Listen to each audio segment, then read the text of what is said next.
Au nom d'Allah, le tout miséricordieux, le très miséricordieux.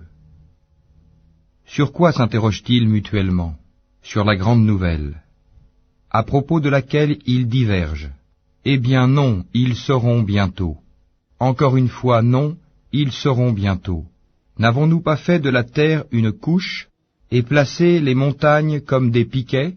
Nous vous avons créé en couple, et désigné votre sommeil pour votre repos, et fait de la nuit un vêtement, et assigné le jour pour les affaires de la vie, et construit au-dessus de vous 7 cieux renforcés, et y avons placé une lampe, le soleil, très ardente, et fait descendre des nuées une eau abondante, pour faire pousser par elle grains et plantes, et jardins luxuriants. Le jour de la décision, du jugement, a son terme fixé.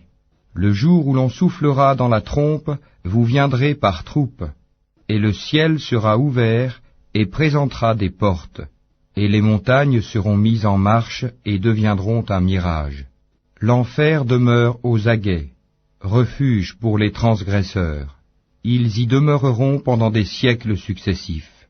Ils n'y goûteront ni fraîcheur ni breuvage, hormis une eau bouillante et un pu, comme rétribution équitable, car ils ne s'attendaient pas à rendre compte, et traitaient de mensonges continuellement nos versets.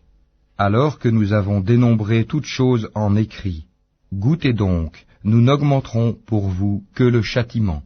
Pour les pieux, ce sera une réussite, jardins et vignes, et des belles aux seins arrondis, d'une égale jeunesse, et coupes débordantes.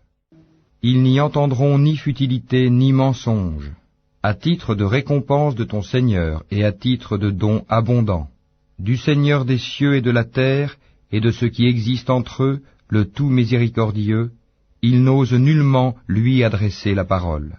Le jour où l'Esprit et les anges se dresseront en rang, nul ne sera parlé, sauf celui à qui le tout miséricordieux aura accordé la permission et qui dira la vérité. Ce jour-là est inéluctable. Que celui qui veut prenne donc refuge auprès de son Seigneur. Nous vous avons averti d'un châtiment bien proche, le jour où l'homme verra ce que ses 2 mains ont préparé, et l'infidèle dira, « Hélas pour moi, comme j'aurais aimé n'être que poussière. »